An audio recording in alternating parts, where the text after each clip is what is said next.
O clima da campanha eleitoral esquentou com o lançamento da pré-candidatura do presidente Jair Bolsonaro nesse final de semana e o governo continua às voltas com a decisão para saber se ele ainda vai precisar implementar alguma outra medida para conter a alta do preço dos combustíveis ou não. Tá no ar o Política na Semana, com o que de mais relevante a política tem na agenda desses próximos dias que vai chamar a atenção dos mercados.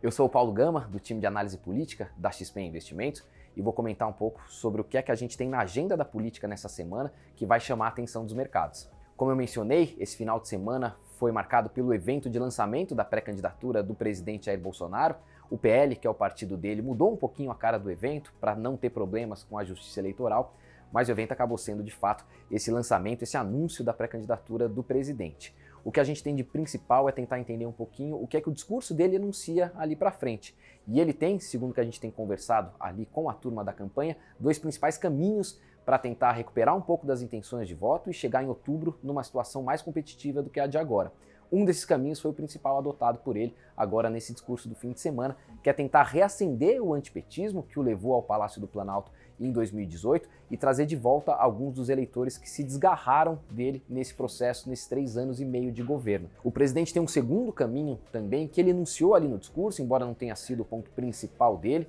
que é fazer uma campanha para além dessa bolha principal para tentar atingir um eleitor que é mais dependente das políticas públicas, mais dependentes do Estado. Ele enuncia, ele tangencia esses pontos, embora não tenha entrado diretamente neles, mas essa é a principal aposta dos partidos que hoje apoiam o presidente, é fazer essa campanha menos Bolsonaro e mais Brasil. Fazer com que os eleitores percebam ali ações de governo, Auxílio Brasil, transposição do Rio São Francisco, por exemplo, foi um dos temas testados já pelos apoiadores do presidente, que tem bastante apelo, principalmente nos eleitores do Nordeste, e tentar avançar um pouco para reverter a estagnação que a pesquisa IPESP registrou na semana passada. Ele vinha numa crescente, recuperando 4, 5 pontos. Nas últimas pesquisas, esse crescimento parou e é nesse ponto que os apoiadores do presidente olham para tentar recuperar esses dois grupos de eleitores que eu mencionei. Essa semana também marca a reta final ali da janela partidária e das possibilidades de migração de partido, e a política vai estar toda de olho para saber se o governador Eduardo Leite deixa ou não o PSDB em direção ao PSD.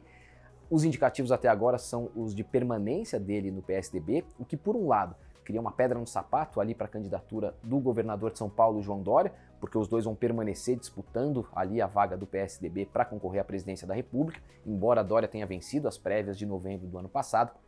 Mas, por outro lado, abre uma discussão importante sobre a disputa polarizada, porque ao não migrar para o PSD, o governador Eduardo Leite deixa o partido livre ali para continuar as conversas dele. Embora o ministro Gilberto Kassab, que é o presidente do PSD, tenha dito que não faz parte dos planos dele apoiar o ex-presidente Lula nesse primeiro turno, o fato de o PSD não ter mais uma candidatura presidencial própria vai com certeza fazer com que cresçam as especulações nesse sentido. Ainda na temática eleitoral, a gente tem 4 pesquisas nacionais de intenção de voto, 2 delas divulgadas a partir do dia 30, uma divulgada no dia 31 de março, e uma 4ª divulgada no dia 2 de abril, então a política vai ter muito número nas mãos para fazer essa discussão sobre o sobe e desce das principais candidaturas. Saindo da seara estritamente eleitoral e indo para a temática de políticas públicas, a gente deve assistir nesses próximos dias uma continuidade das discussões entre Ministério da Economia, Palácio do Planalto, Câmara e Senado sobre a temática dos combustíveis. A gente lembra, o Congresso aprovou um projeto de lei complementar que muda a maneira como os estados cobram o ICMS sobre os combustíveis